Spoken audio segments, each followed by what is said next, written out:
like to be free, but that's why I'm anti-capitalist. Well, maybe you ought to move to North Korea or Cuba or capitalism removes that choice. There is no real incentive of capitalism because the incentive is survival. When you get into communism, the incentive is for the common good. I love that. I got an offer for you before we move on.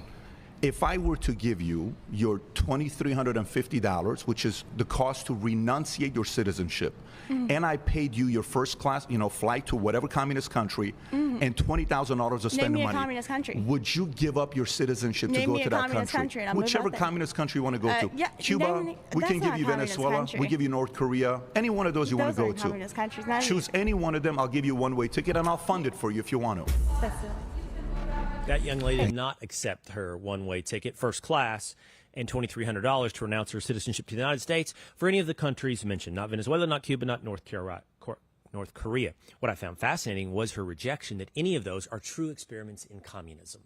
This is what we always have heard. Communism and socialism are these utopias that have never quite existed in the perfect experiment, never quite implemented to perfection. And that's what the New York Times is saying today about Zohran Mamdani. What to know about Zohran Mamdani and Democrat socialism? The subhead reads, opponents of the Democrat nominee for mayor of New York City have derogatively called him both a socialist and a democratic socialist to make a dent in his lead in the polls. They go on to write not just about Donald Trump, but Andrew Cuomo and Mayor Eric Adams, talking about the fact that Zohran Mamdani is a member of the Democrat Socialists of America. But he's not actually a socialist, writes the New York Times. He is a Democrat socialist, which means his beliefs are similar to those of socialists, but not exactly the same. Admitting he's a member of the Democrat Socialists of America, his policies, they suggest, are actually just about equity. But they're not, really, as we've ever seen play out. A seizure of the means of production by the public, so therefore not socialist. This is the ever elusive target that the utopians constantly place out there. Well, we've never seen it implemented perfectly. Look, the way that human beings work is that we are not all equal. We like to organize a society with the belief that we will have equal opportunity. But we're not equal. We are varied height, varied eye color, varied intellect, varied ability. That's the facts. And societies stratify based upon one's ability. How that stratification takes place is the great debate. In capitalism, the idea is the stratification will happen by merit. You will be able to achieve, with equal opportunity and free from government interference, what you are capable of achieving. There is no promise of an equal outcome. There is no utopia. And it won't always be fair.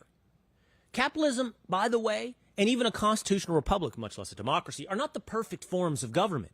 They're simply the best that we've figured out yet, and they're way better than the utopic organizers of society who would propose, here's how we should stratify it. We won't.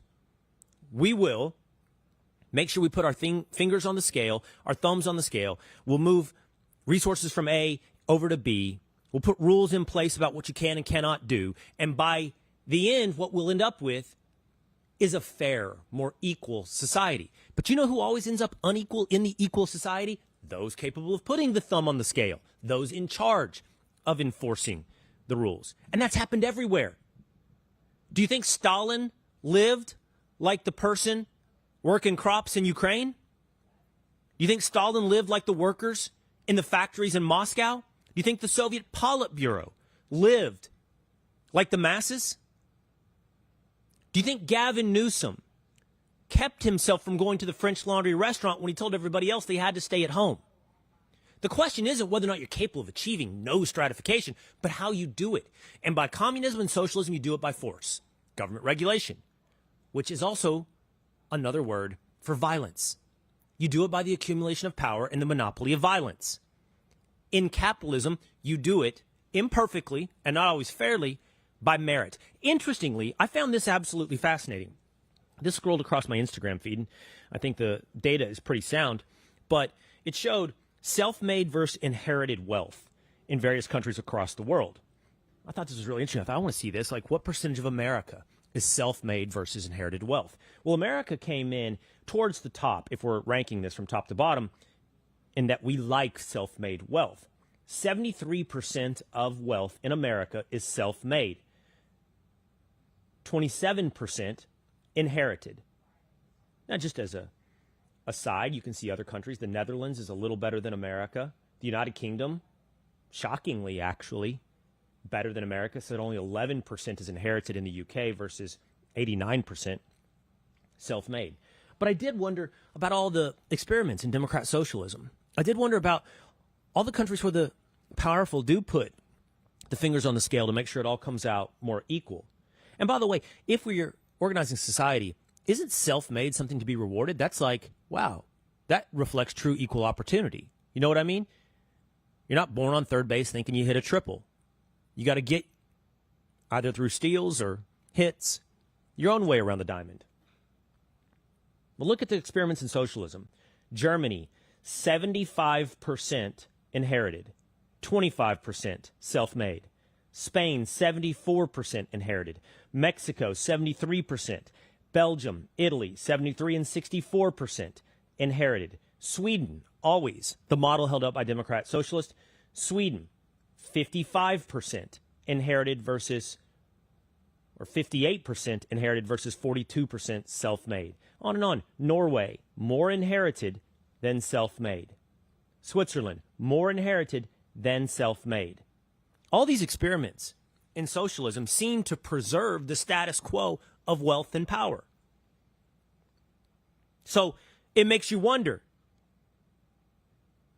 once again, promises versus delivery, who gets the fruits of their labor, who wins in the ultimate stratification of society. And it won't be that redheaded young lady arguing with Patrick Bet-David. It will be the person that promises her that it will all be even. And what are the people promising her? Are they meritorious? Are they smarter? Are the utopian organized society better? Will you be the judge? Here's Jasmine Crockett.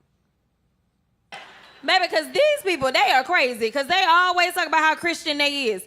Yeah, I don't know how many of them on that side are getting divorced because they getting caught up sleeping with their co-workers, staffers, interns, all the things. Yeah, you ain't got to believe me. Just go Google. You'll find some of it.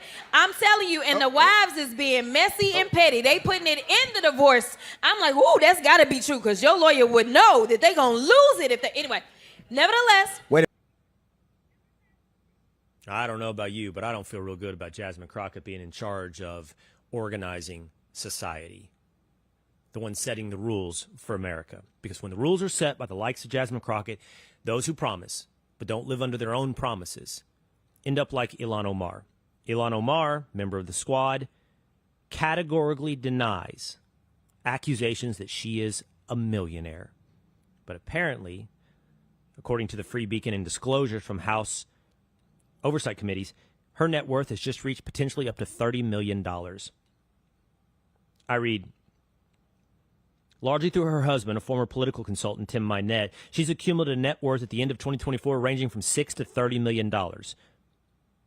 Her wealth is derived almost entirely from the value of Minette's ownership stake in two companies that together were worth no more than $51,000 at the end of 2023. So in 1 year, she goes from $51,000 to $6 to $30 million. The sources of this wealth are unclear, but the figures show that she and her husband's net worth skyrocketed 3,500% in just 1 year. Isn't it funny how it works when you stratify according to power?